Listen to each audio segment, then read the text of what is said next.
નમસ્કાર દર્શક મિત્રો, આપ જોઈ રહ્યા છો મંતવ્ય ન્યૂઝ સીધો સંવાદ સાથે હું રોનક મોટવાડિયા। દર્શક મિત્રો, હાલ ગુજરાતમાં એવું કહેવા જોઈએ કે સમાજો મેદાને આવ્યા છે તો ખોટું નથી, કારણ કે રાજ્યમાં અત્યારે એક વિવાદ ખૂબ ચર્ચામાં છે ને વિવાદ છે બગદાણામાં નવનીત નામના વ્યક્તિને માર મરાયાનો મામલો, કે જેમાં લોક સાહિત્યકાર માયાભાઈ આહિરના પુત્ર જયરાજ આહિર પર માર મરાયા હોવાનો આક્ષેપ કરવામાં આવી રહ્યો છે અને જેને લઈ સમગ્ર કોળી સમાજ અત્યારે મેદાને આવ્યો છે। કોળી સમાજ યુવાનને ન્યાય અપાવવા માટે લડત લડી રહ્યો છે અને આજે સરકારે પણ નિર્ણય કર્યો છે અને સરકારે એસઆઈટીની રચના કરી। તો બીજી તરફ સુરેન્દ્રનગરના પૂર્વ કલેક્ટર રાજેન્દ્ર મહેન્દ્ર પટેલ કે જેઓ 1500 કરોડના જમીન બિનખેતી કૌભાંડમાં સંડોવાયેલા હોવાની હકીકતો બહાર આવી, ઈડી અને એસીબીએ તપાસ કરીને સમગ્ર મામલે તેમની ધરપકડ કર્યા બાદ રિમાન્ડ મંજૂર કર્યા। ત્યારે આખરે હવે પાટીદાર સમાજ પણ રાજેન્દ્ર પટેલની સમર્થનમાં આવ્યો છે અને એવું જણાવી રહ્યો છે કે સમાજના યુવાનને ફસાવવાનો પ્રયાસ થઈ રહ્યો છે। કાર્યવાહીના નામે યુવાનો સાથે આવી ઘટનાઓ છે તે બનવા જઈ રહી છે તેવો પણ આક્ષેપ છે। તો આ સાથે આ મુદ્દા પર આજે સીધો સંવાદ કરવો છે અને જાણવું છે કે સમાજોને મેદાને આવવું પડે, આવા આક્ષેપ કરવા પડે, શું આપણા દેશની ન્યાયિક વ્યવસ્થામાં કોઈ ખામી છે અથવા તો જાતિગત રાજકારણ અત્યારે ઉભરી આવ્યું છે તેના કારણે આ પ્રકારની ઘટનાઓ બને છે। આ તમામ મુદ્દાઓને લઈ આજે કરવો છે સીધો સંવાદ।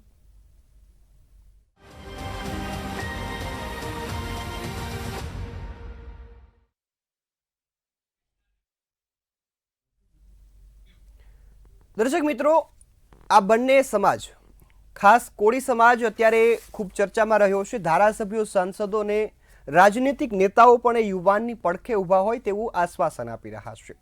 મુખ્યમંત્રી સાથે મુલાકાત થઈ, મુખ્યમંત્રી સાથેની મુલાકાતમાં એસઆઈટીની રચના થાય તેવી માંગ કરવામાં આવી હતી અને સરકારે પણ આ માંગને સ્વીકારી છે અને આજે આઈપીએસ જયવીર ગઢવીની અધ્યક્ષતામાં એસઆઈટીની રચના કરી છે તે હવે આ મામલે તપાસ કરવાના છે। તો બીજી તરફ કલેક્ટર કે જેમનું 1500 કરોડ જમીન બિનખેતી કૌભાંડમાં સંડોવણી સામે આવી છે, સાથે અન્ય પણ જે આરોપીઓ છે તેમની ધરપકડ કરવાની અત્યારે પ્રક્રિયા હાથ ધરવામાં આવી છે। ત્યારે સમાજનો આક્ષેપ છે કે રાજ્યમાં 4 વર્ષમાં ચોથા કલેક્ટર સસ્પેન્ડ કરવાની નોબત આવી છે। પાટીદાર સમાજના કલેક્ટરને બદનામ કરવાનો પ્રયાસ થઈ રહ્યો છે તેવો આક્ષેપ છે। આ સાથે જ હવે રાજેન્દ્ર પટેલના સમર્થનમાં પાટીદાર સમાજે માંડલા ગામ ખાતે સંમેલનનું પણ આયોજન કર્યું હતું। આ સંમેલનમાં પાટીદાર સમાજને પૂર્વ કલેક્ટરને અત્યારે ટેકો જાહેર કરવામાં આવી રહ્યો છે। ત્યારે સવાલ એ થાય કે શું આ ન્યાયિક વ્યવસ્થામાં ખોટ છે કે અથવા તો હરેક મુદ્દા પર સમાજ આગળ આવે છે તો એક પ્રકારનું સામાજિક રાજકારણ દોહડવાનો પ્રયાસ થઈ રહ્યો છે। આ રાજનેતાઓથી શરૂઆત થાય છે, કોઈ પણ ધારાસભ્ય અથવા તો સાંસદ આ મુદ્દાની શરૂઆત કરે છે ને તેની સાથે આ સમગ્ર સમાજ અત્યારે ભળી જતો હોય છે ને એક વિરોધના વંટોળ ઉઠતા હોય છે। અગાઉ પણ આવી ઘટનાઓ સામે આવી ચૂકી છે, કોઈ બે સમાજ નહીં પરંતુ તમામ સમાજમાં, પાટીદાર સમાજ હોય, કોળી સમાજ હોય, આદિવાસી સમાજ હોય, સાથે સાથે ગુજરાતના અનેક સમાજો પણ આ જ મુદ્દાને લઈ કોઈ એક સાથે અન્યાય થાય છે, કોઈ એક સમાજનું દીકરો અથવા દીકરી અત્યાચારનો ભોગ બને છે ને બાદમાં સમાજ આગળ આવતા હોય છે। ત્યારે હાલ તો આ બગદાણાનો વિવાદ માફી માંગવાના વિડીયોથી શરૂ થયો હતો ને તે બાદ મારામારીનો એક વિડીયો સામે આવ્યો અને મામલો વકરી ગયો, જે બાદ વિડીયો સાથે જે યુવાનો દેખાતા હતા તે જયરાજ આહિર સાથે પણ જોવા મળ્યા અને વિડીયો કોલમાં પણ વાતચીત થઈ હતી। તેના આધારે ઇજાગ્રસ્ત જે નવનીત નામનું વ્યક્તિ છે તેનો આક્ષેપ છે કે આ સમગ્ર ઘટનાને અંજામ જે જયરાજ આહિરે આપ્યો છે। ત્યારે સવાલ એ થાય કે શું લોક સાહિત્યકાર માયાભાઈ આહિરના દીકરા જયરાજ આહિરે આ ઘટનાને અંજામ આપ્યો છે? ત્યારે હવે આ એસઆઈટીની રચના થતાં તપાસમાં અનેક ખુલાસા થાય તેવી પણ લોકો જે આશા રાખી રહ્યા છે। ત્યારે હાલ તો સમગ્ર મામલે બંને સમાજો મેદાને આવતા રાજ્યમાં એક નવો ચર્ચાનો વિષય ઊભો થયો છે, પરંતુ આ મુદ્દા પર ચર્ચા કરવી એટલા માટે જરૂરી બને છે કે કોઈ પણ વ્યક્તિ સાથે અન્યાય થાય તો ન્યાય અપાવવા માટે ન્યાયતંત્ર છે, પરંતુ સમાજો રસ્તા પર આવે, સમાજો સમર્થન જાહેર કરે, આ કેટલી હદે યોગ્ય છે અથવા તો સમાજને એ ન્યાયતંત્ર પર આશા નથી અથવા તો એ રાજનૈતિક દબાણના કારણે સમાજને બહાર આવવું જોઈએ, આવવું પડે છે, એ મુદ્દો પણ ખૂબ જાણવો જરૂરી છે। ત્યારે હાલ તો ગુજરાતમાં રાજકારણમાં પણ આ બે મુદ્દા ખૂબ ચર્ચામાં રહ્યા છે। રાજકારણમાં પણ ધારાસભ્યો સાંસદ સહિતના વ્યક્તિઓ પોતાના સમાજ કોળી સમાજના યુવાન માટે ગાંધીનગર સુધી પહોંચી ગયા છે. ગાંધીનગર મુખ્યમંત્રી સાથે મુલાકાત કરીને મિનિટોમાં જ એસઆઈટીની જાહેરાત થઈ. ત્યારે આ સમગ્ર મામલે હવે માયાભાઈ સાથે આહિર સમાજ ઘણી વખત સમર્થન જાહેર કરી ચૂક્યો છે અને આ મુદ્દા પર અમુક અંશે ક્યાંક સમર્થન મળતું નથી અને આ મામલાને એ પોતાનો એક અંગત મામલો ગણાવવામાં આવી રહ્યો છે ને જ્યારે આ મામલે હજુ પોલીસ દ્વારા એવી ચોખવટ કરવામાં આવી નથી કે આરોપીઓ કોણ છે. આરોપીઓ જે છે 8 જેટલા વ્યક્તિઓનો હુમલો કર્યો હતો ને તેમાંથી આરોપીઓને પકડી તેમનું જે કાયદેસરની કાર્યવાહી પણ કરવામાં આવી છે, પરંતુ કોળી સમાજનો એવો આક્ષેપ છે કે જે ઓરિજિનલ જે મુખ્ય આરોપી છે તે પકડાયા નથી, માત્ર પોલીસ તેઓને ડહળવાનો પ્રયાસ કરે છે, મામલો શાંત પાડવાનો પ્રયાસ કરે છે. ત્યારે ખાસ આ મામલે હવે રાજકારણ ગરમાઈ રહ્યું છે અને ધારાસભ્યોને એવું કહેવું છે કે અમારે કોઈ સમાજ સામે આક્ષેપ નથી, કોઈ સમાજ સામે લડાઈ લડવાની નથી, અમારે માત્ર અમારા યુવાનને ન્યાય અપાવવો છે. અને ખાસ આ જ મામલે આજે આ સીધો સંવાદ કરવો પડે છે કારણ કે પાટીદાર સમાજ મેદાને આવ્યો એ બાદ મામલો વધુ જે કલેક્ટરનો મામલો છે તે બગડતો જોવા મળ્યો. કારણ કે એક તરફ ઈડી દ્વારા તપાસ કરવામાં આવે છે, ખુલાસા થાય છે, 3 જેટલી ઈડીની ટીમો તેમના ઘરે તપાસ માટે પહોંચી ને તપાસ બાદ તેમની ધરપકડ થઈ.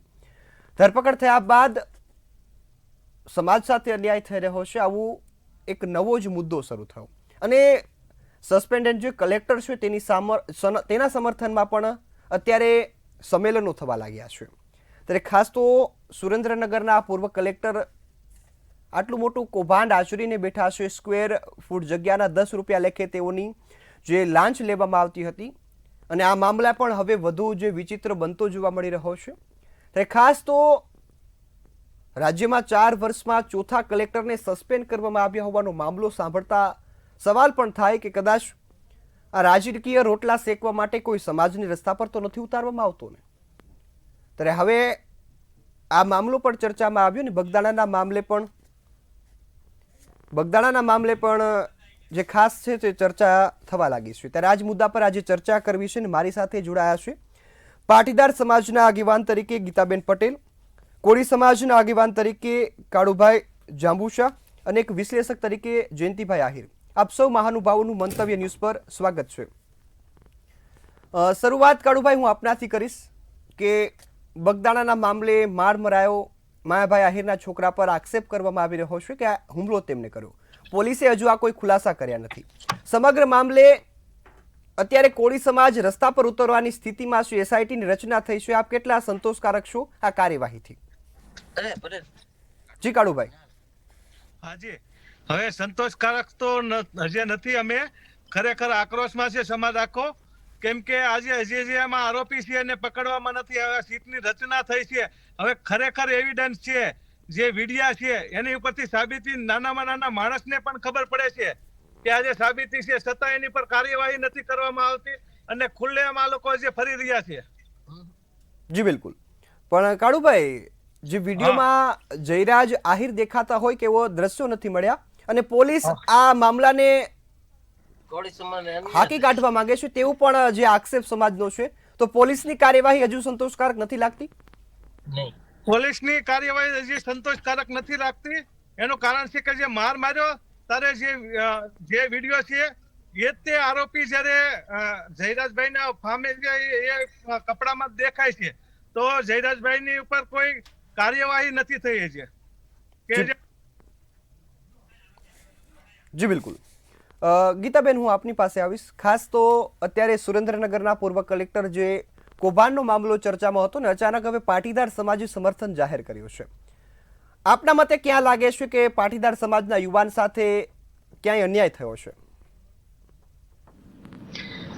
બિલકુલ, હું એ કહેવા માંગુ છું કે સુરેન્દ્રનગરની અંદર જે રાજેન્દ્રભાઈ પર આક્ષેપ લગાવવામાં આવ્યો છે એના ઉપર ખાસ અમે આજે કાર્યક્રમ કર્યો તો એમાં ચોક્કસ એવિડન્સ સાથે અમે આ કાર્યક્રમમાં મીડિયાના માધ્યમથી પ્રૂફ પણ આપ્યું છે કે એમના અગાઉ જે પણ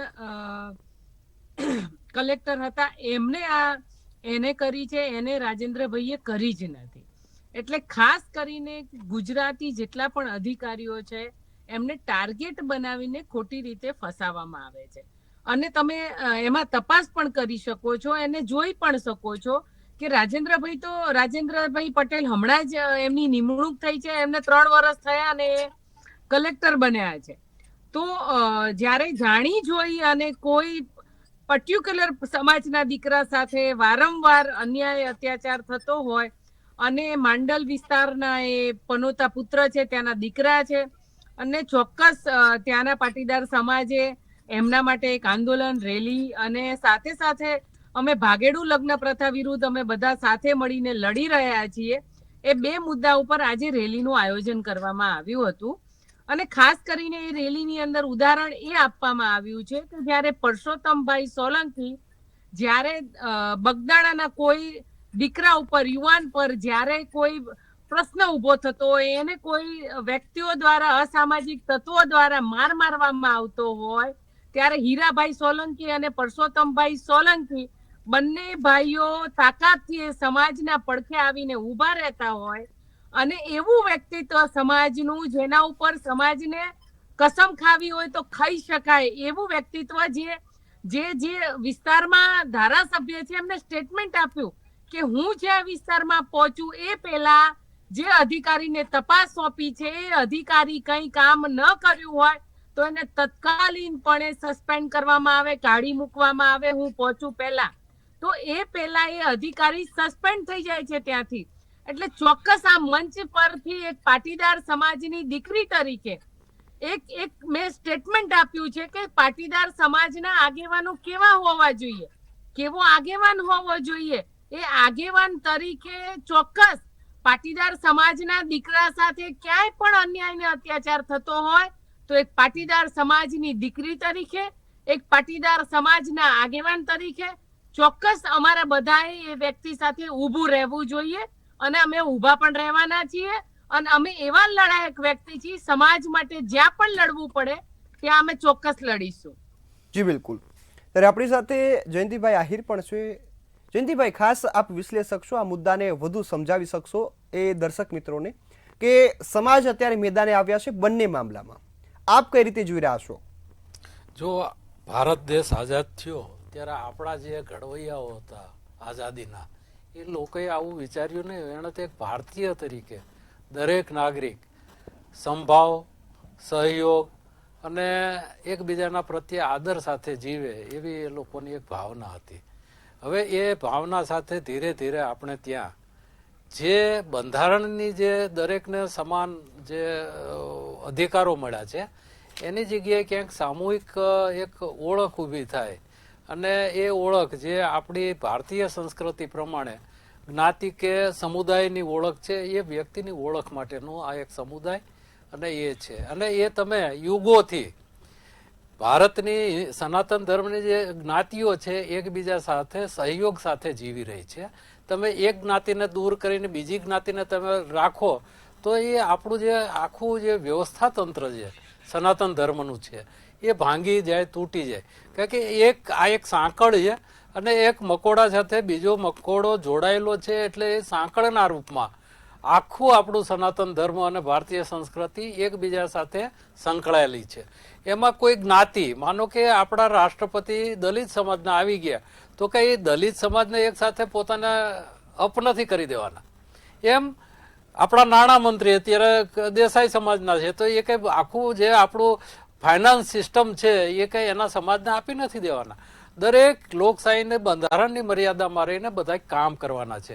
પણ જ્યારે કોઈ એક સમાજને તમે પ્રતિનિધિત્વ વિધાનસભામાં મેક્સિમમ આપી દો અને એ શું સમાજ, એ સમાજના ધારાસભ્યો શું એના પોતાના જ સમાજનો વિકાસ કરશે? એ શક્ય જ નથી. એટલે જે જ્ઞાતિવાદી જે માનસિકતા છે એ રાજનેતા કરતા પ્રજાજનોની વિશેષ છે. પોતાની જ્ઞાતિનો ધારાસભ્ય ત્યાં બને પણ એની જો લાયકાત જોઈને એને આગળ વધારવામાં આવે તો એ સર્વજ્ઞાતિ સાથે પોતાનો પણ વિકાસ કરે. આજે કોઈ ક્રિમિનલને તમે આગળ મોકલી દો તો એ ક્રિમિનલ એ પોતાનો તો લાભ લેશે, સમાજની જ્ઞાતિઓના ધોરણે આગળ વધશે અને એનાથી સમાજને લાભ થશે કે નહીં એ તો દૂરની વસ્તુ છે. અત્યારે જે બે મોટા ઇસ્યુ બન્યા છે પાટીદાર સમાજ અને આહિર સમાજ અને કોળી સમાજના જે આખા વિખવાદ થયા છે એમાં ક્યાંક ને ક્યાંક જે કે આજે કોળી સમાજના આગેવાનો આજે સીએમ સાહેબને મળ્યા, હર્ષ સંઘવી સાહેબને મળ્યા, એણે ક્યાંય એવું એક કોઈ જ્ઞાતિ વિરુદ્ધ સ્ટેટમેન્ટ નથી આપ્યું. એની લડાઈ એણે એવું, એના જે પ્રવક્તા છે હીરાભાઈ સોલંકી, એણે એવું કીધું કે કોઈ જ્ઞાતિમાં અસામાજિક હોતી જ નથી, જ્ઞાતિઓ બધી સારી જ છે, એમાં કોઈક એક વ્યક્તિ જો ખોટું કામ કરે તો એના વિરુદ્ધ અમે ન્યાય માગવા ગયા છીએ, અમારે આને ન્યાય મળે. એણે ક્યાંય કોઈ વ્યક્તિનું નામ નથી લીધું, એણે કોઈ જ્ઞાતિનું ક્યાંય નામ નથી લીધું. એટલે આપણે એવું માની બેસીએ છીએ કે બે જ્ઞાતિનો વૈમનસ્ય છે, પણ એવું નથી. એ લોકોનો જે કંઈ વ્યક્તિગત ઝઘડા છે એમાં ન્યાય માગે છે, અને ન્યાય માટે પોલીસની જે તપાસો છે એમાં ક્યાંક ને ક્યાંક શરૂઆતમાં અનુચિત ઉતાવળ થઈ ગઈ છે, અને અનુચિત ઉતાવળને કારણે સરકારે પણ એને પોતાની ભૂલ સુધારી છે, સીટ ફ્રેમ કરી છે. સીટ ફ્રેમ કરવામાં પણ એણે જે બેલેન્સ જાળવું છે, એના જે અધિકારીઓના એમાં જે દરેક સમાજને ઇન્વોલ્વ કર્યો છે, એટલે ક્યાંય એમ ના થાય કે તપાસમાં ક્યાંય એક જ્ઞાતિના છે કે બીજી જ્ઞાતિના છે, એકબીજાના વિરોધના છે. એ બહુ બેલેન્સ રાખી અને આગળ વધ્યા છે. અને એની સાથે આજે તમે જુઓ, હમણાં ગીતાબેને કીધું કે સુરેન્દ્રનગરના કલેક્ટર અને એને ક્યાંક ને ક્યાંક ટાર્ગેટ બનાવવામાં આવ્યા છે. એમની વાત બહુ સાચી છે કે આ ભ્રષ્ટાચાર એક દિવસનો નથી. સુરેન્દ્રનગરમાં જે સોલર પ્લાન્ટ જે નાખવામાં આવી રહ્યા છે એ ઘણા વર્ષથી, 10 વર્ષથી કે એનાથી વધુ વર્ષોથી આ આખો પ્રોજેક્ટ ચાલી રહ્યો છે. અને એ પ્રોજેક્ટ ચાલી રહ્યો છે તો ત્યાંની જે જમીનોના ભાવ જે કંઈ નહોતા, એની જગ્યાએ જે રોડ ઉપરના જે જગ્યા નથી અંદરની છે. આજના જ છાપામાં ગુજરાત સમાચારમાં મેં વાંચ્યું તો એમાં ત્યાંની સર્વે જે માપણી જે ઓફિસ છે એ લોકોએ એમાં મોટું કૌભાંડ કરેલા છે. આ છાપાના ન્યૂઝ છે, તો એના ઊંડાણમાં જોવું છે. આજે તમે રાજેન્દ્ર પટેલને પકડી અને એને કહો કે આ ચોર છે, પણ ચીંડે ચડ્યો એ ચોર નથી. શરૂઆત એની ઊંડી તપાસ થવી જોઈએ. કોઈ વરુણ પટેલનું એક નિવેદન છે કે 50,000નું કરોડ છે, કરોડનું આ કૌભાંડ છે. એમાં અત્યારે તાત્કાલિક ધોરણે આની તપાસ છેલ્લા 10 વર્ષમાં કોને એને એનઓસી કર્યા, કે આ પ્રોજેક્ટ પાસ કર્યા, એનો જો વ્યાપ વધારવામાં આવે તો ગીતાબેનની જે રજૂઆત છે હમણાં આપણે સાંભળી, એને પણ ન્યાય મળે. એટલે ન્યાય ક્યાંક ને ક્યાંક સીમિત થતો જાય છે, જેના હાથમાં એના મોઢામાં ના હોવો જોઈએ. ન્યાય બંધારણીય હકો સાથે દરેક નાગરિકને, દરેકને રજૂઆત. અને એની જે આજે રાજેન્દ્ર પટેલને ત્યાંથી 100 ફાઇલો મળી, એના ચીટનીસ, એના જે ત્યાં ડેપ્યુટી કલેક્ટર, એના મામલતદાર, આ બધાને ક્યાંક ને ક્યાંક એની સાથે રોકડ રકમો મળી છે, ફાઇલો મળી છે, એના સીડી મળ્યા છે, કોમ્પ્યુટરમાં આ બધું મળ્યું છે. એટલે ઈડી જ્યારે એને કરતા હોય, ત્યાં દિલ્હી સુધી જતું હોય, રિમાન્ડ કોર્ટ આપતી હોય, તો ક્યાંક ને ક્યાંક લીગલ એની પાસે કંઈક પુરાવા હશે. પણ એ પુરાવાનો વ્યાપ વધારવો હોય, અને જે સમાજની માંગણી છે કે તમે વ્યક્તિગત ટાર્ગેટ ના બનાવો, એના ઊંડાણ સુધી જાઓ. જો ઊંડાણ સુધી જો આ બગદાણાના કેસમાં પણ જો શરૂઆતમાં જવામાં આવ્યું હોત તો આ બધું અત્યારે જે આખું વૈમનસ્ય ભરેલું વાતાવરણ ઊભું થયું એ થાત જ નહીં.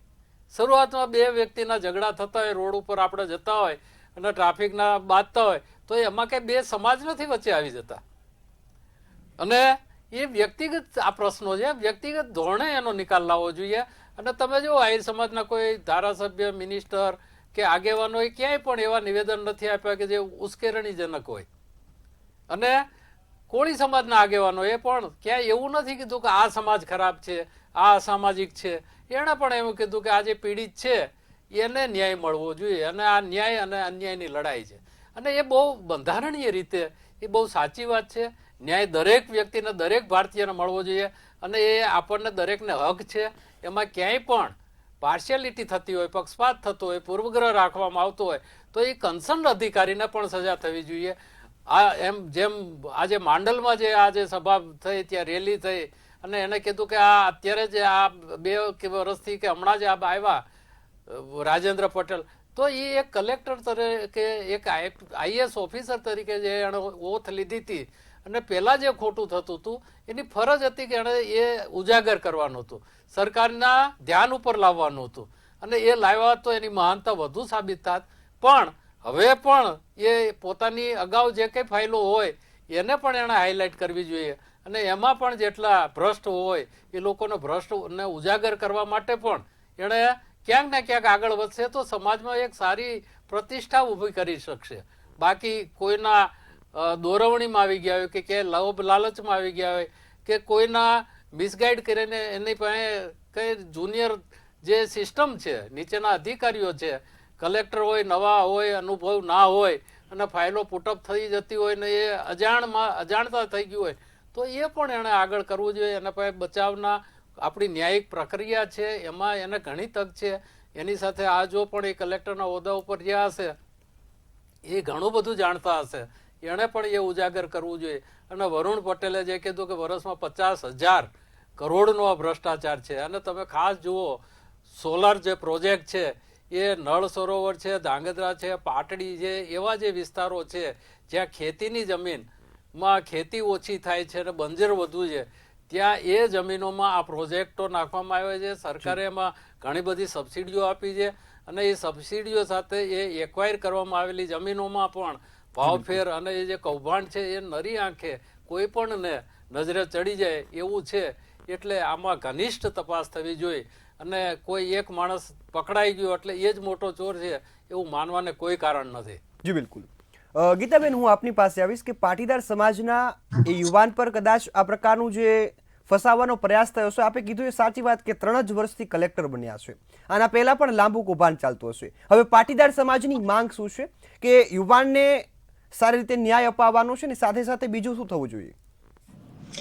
જો જેવી રીતે હું સાંભળી રહી છું એ પ્રમાણે આપણે જોવા જઈએ તો કે ગુજરાતની અંદર એકથી લઈ પટ્ટાવાળાથી લઈને સીએમ સુધીના ડાયરેક્ટ બધા હપ્તા ચાલે છે અને આપણે ગુજરાતનો એક એક વ્યક્તિ કે જાણે છે કે એને કરવાના પૈસા કાયદેસર આખા ગુજરાતમાં, આખા દેશમાં બધી જ જગ્યાએ આપવા પડે છે. સામાન્ય તમે આધાર કાર્ડ કાઢવા જાઓ છો તોય ભ્રષ્ટાચાર આ ગુજરાતની અંદર ફૂલો ફાલ્યો છે. આપણે બધા જ જાણીએ છીએ કે કેટલી હદે ગુજરાતની અંદર ભ્રષ્ટ અધિકારીઓ એ ભ્રષ્ટાચારી છે જ. હું એવું કહું છું કે રાજેન્દ્રભાઈ ભ્રષ્ટાચાર કર્યો છે તો ચોક્કસ એમને જેલ થવી જોઈએ. પણ અગાઉના જેટલા પણ લોકો ભ્રષ્ટાચારીઓ છે, જેને પણ ભ્રષ્ટ અધિકારીઓએ પૈસા લીધા છે, એના પૈસા લીધા છે અને આ આજકાલથી નથી ચાલતું, કેટલા વર્ષોથી એના પૈસા લેવાય છે. પહેલા જિલ્લા પંચાયત થ્રુ આ સિસ્ટમ ચાલતી હતી, હવે ગાંધીનગરથી ચાલે છે. એટલે ગુજરાતની અંદર તમામ અધિકારીઓ આના પૈસા લે છે. આપણે બધા જાણીએ છીએ કે એને કરાવવું હોય તો પૈસા આપવા પડે. મારી સાથે જેટલા પેનલિસ્ટ છે તમે છો અને જેટલા મંતવ્ય ન્યૂઝના સાંભળનારા લોકો છે બધા સ્વીકારે છે. જો આમાં ખરેખર ભ્રષ્ટાચાર રાજેન્દ્ર પટેલે કર્યો હોય તો ચોક્કસ એમને જેલ થવી જોઈએ, એમાં હું પણ સહમત છું.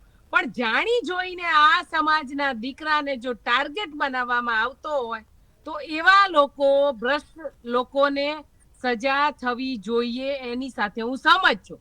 પણ જો આ સરકાર ટાર્ગેટ કરી અને પાટીદાર સમાજના દીકરાઓને ફસાવાનો પ્રયત્ન કરતો હોય.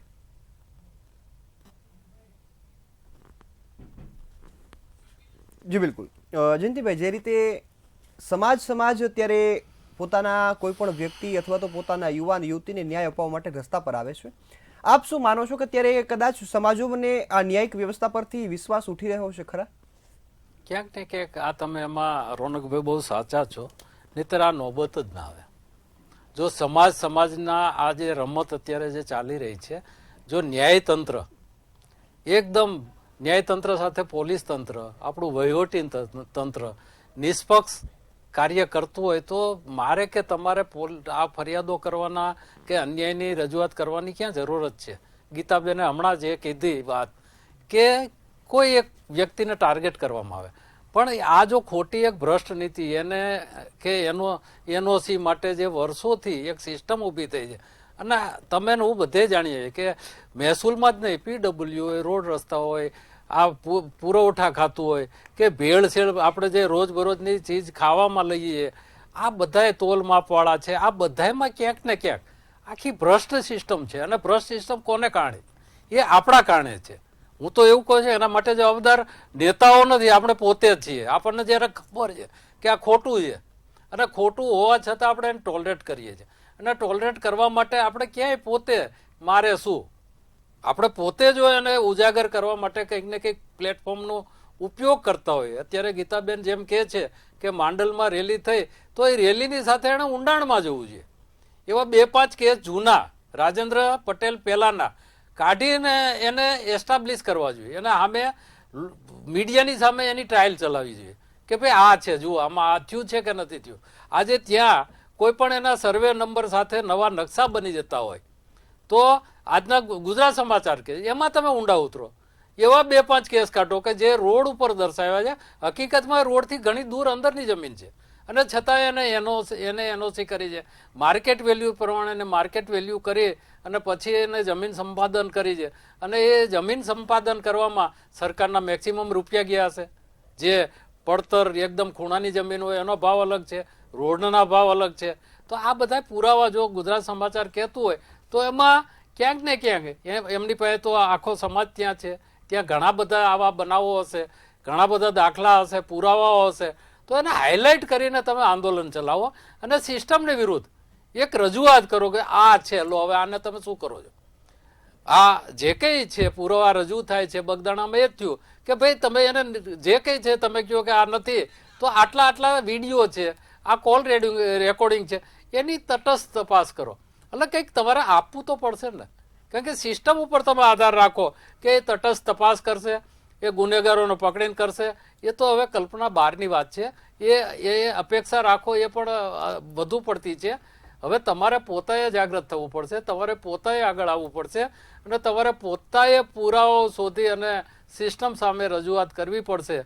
તો જ ક્યાંક ને ક્યાંક આપણે એક ભારતીય નાગરિક તરીકે આપણી જે અમૂલ્ય જે ફરજો છે જે બજાવવી જોઈએ એને તમે જસ્ટિફાઈ કરશો અને તમે આત્મસંતોષ પણ મેળવી શકશો કે મેં કંઈક મારા સમાજ માટે, મારા દેશ માટે ક્યાંક ખોટું થઈ રહ્યું છે અને પડકારી રહ્યો છે અને એને રોકવાની હું કોશિશ કરી. અને આ તણખલા રૂપ છે.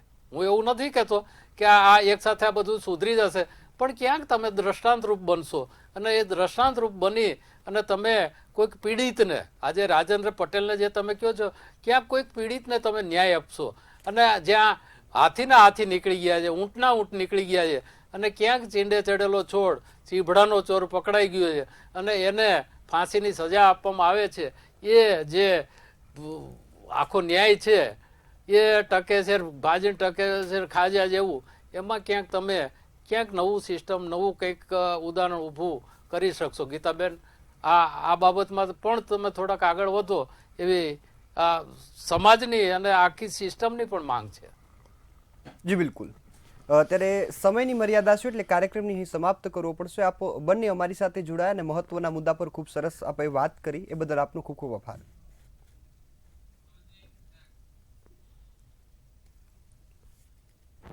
તો દર્શક મિત્રો, હાલ તો બંને સમાજની જે વાત થઈ રહી છે આ એક સમાજની વાત નથી. સમાજને, યુવાનને ન્યાય અપાવવા માટે ન્યાયિક વ્યવસ્થા પણ છે, પરંતુ ક્યાંય ને ક્યાંય તેમાં પણ ખોટ જણાય છે, જેના કારણે સમાજે રસ્તા પર આવવું પડ્યું છે. આશા છે કે સરકાર આ મુદ્દાઓને વિચારશે. જે રીતે નિષ્ણાંતો જણાવી રહ્યા છે કે આ કૌભાંડમાં અન્ય પણ વ્યક્તિઓ સામેલ છે, તો તેને પણ શોધી કાઢવામાં આવશે અને નવા કેસ શરૂ કરવામાં આવશે. તો જ કદાચ આ ન્યાયિક વ્યવસ્થા પર સમાજની વિશ્વાસ ફરીથી ઉભો થશે. આ આશા સાથે અહીં કાર્યક્રમને સમાપ્ત કરીએ છીએ. ફરી મળીશું એક નવા મુદ્દા સાથે. ત્યાં સુધી મને રજા આપશો. નમસ્કાર.